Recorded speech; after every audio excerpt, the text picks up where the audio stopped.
झील के सुंदर किनारे पर एक कछुआ रहता था। उसका नाम कोई नहीं जानता था, क्योंकि वह यहाँ अकेला था, बिल्कुल अकेला। ना उसके पास साथी थे, ना कोई दोस्त, ना कोई परिवार। सिर्फ वो, उसका कवच और यह झील। वह अक्सर सुबह सुबह किनारे पर आकर बैठ जाता, पानी को देखता और फिर धीमे कदमों से वापस किसी चट्टान के नीचे चला जाता। उसकी आंखों में एक स्थायी उदासी थी, जैसे वह किसी खोई हुई चीज की तलाश में हो, या जैसे उसकी जिंदगी में अब कुछ नया होने वाला ही नहीं है। हालांकि अब वह अकेला था, लेकिन बचपन में ऐसा नहीं था। वह एक बड़े परिवार में पैदा हुआ था। उसके आसपास उसके भाई बहन, उसकी माँ और कई दूसरे कछुए रहते थे। उनके दिन धूप सेकने, तैरने और ठंडी रातों में एक दूसरे के पास सटकर सोने में गुजरते थे। वह याद करता था कि कैसे उसकी माँ उसे कहती थी, धीरे चलना कमजोरी नहीं है बेटा। धीरे चलने वाला रास्ता देखता है, सीखता है और सही जगह पहुंचता है।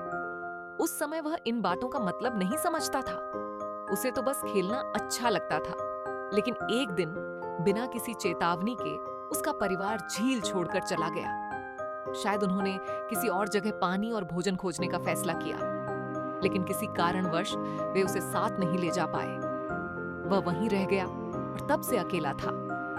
शुरुआत में वह रोज किनारे पर खड़ा होकर अपने परिवार का इंतजार करता, हर लहर को देखता, हर आवाज को सुनता, सोचता कि शायद कोई लौट आया हो।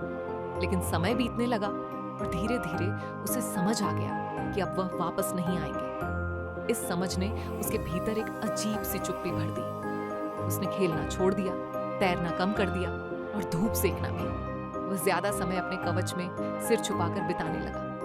बाहर की दुनिया उसे ठंडी और बेरहम लगने लगी।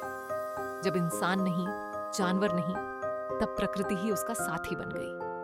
वह पेड़ों के झूलते साए देखता, पानी में गिरती बारिश की बूंदों की आवाज सुनता और कभी-कभी रात को सितारों को गिनने की कोशिश करता।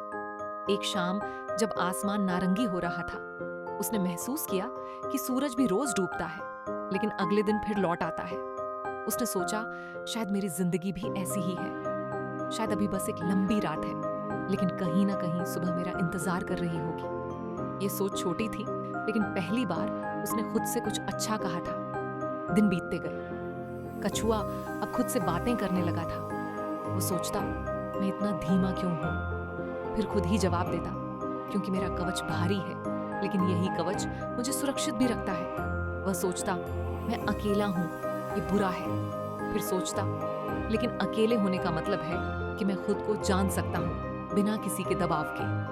धीरे धीरे उसने महसूस किया कि वह अपनी उदासी को शब्दों में बदल सकता है और फिर उन शब्दों को सकारात्मक बना सकता है। एक दिन मौसम अचानक बदल गया। आसमान में काले बादल छा गए, हवाएं तेज हो गईं और झील में बड़ी बड़ी लहरें उठने लगीं। कछुआ डर गया, लेकिन उसने अपने कवच में सिर छुपा लिया और स्थिर बैठा रहा।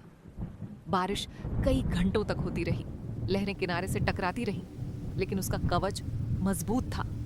जब तूफान थमा तो उसने आसमान में एक इंद्रधनुष देखा। उसने महसूस किया, मेरे कवच ने मुझे बचाया, मेरी धीमी चाल ने मुझे स्थिर रखा। ये चीजें कमजोरी नहीं, ताकत है। उस दिन पहली बार उसने मुस्कुराने की कोशिश की।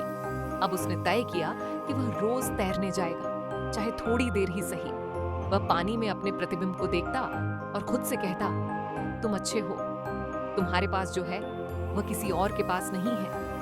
धीरे धीरे उसका कवच और भी चमकदार होने लगा, क्योंकि वह अब ज्यादा धूप में रहने लगा था। उसका मन भी हल्का होने लगा, जैसे कवच का भार अब सिर्फ शरीर पर था, मन पर नहीं। एक दिन उसने सोचा कि क्यों ना झील के दूसरे किनारे तक जाया जाए।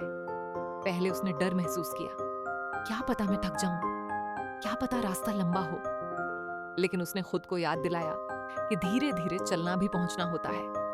यात्रा लंबी थी, लेकिन रास्ते में उसने कई नई चीजें देखी।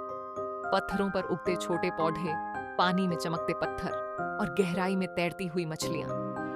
जब वह दूसरे किनारे पहुंचा तो उसे लगा जैसे उसने एक बड़ी जीत हासिल कर ली हो। अब कछुआ खुद से बातें करते हुए मुस्कुराता था। वो कहता, तुम अकेले नहीं हो, तुम्हारे पास तुम खुद हो। और सच में अब उसे अकेलापन डराने के बजाय सुकून देने लगा। उसने महसूस किया कि उदासी कोई स्थायी चीज नहीं है, ये बस एक मौसम है जो बीत जाता है, जैसे बारिश, जैसे सर्दी, जैसे रात। एक दिन सूरज ढलने के समय वह फिर किनारे पर बैठा था। पानी पर सुनहरी परछाइयां पड़ रही थी और हवा में ठंडक थी। उसने खुद से कहा, मैं वही हूं जो पहले था, लेकिन अब मैं खुद को कमजोर नहीं मानता। मैं धीमा हूं लेकिन स्थिर हूं। मैं अकेला हूं लेकिन खाली नहीं हूं। उसके चेहरे पर अब एक सच्ची मुस्कान थी, वो मुस्कान जो सिर्फ दूसरों को दिखाने के लिए नहीं बल्कि खुद के लिए थी। इस कहानी से हमें यह सीख मिलती है कि हर जीव, चाहे वह कितना भी छोटा, धीमा या अकेला क्यों ना हो, अपनी ताकत और अपनी गति में अद्वितीय होता है। जब हम खुद को स्वीकार कर लेते हैं तो दुनिया भी हमें अलग नजर से देखने लगती है। अगर ये कहानी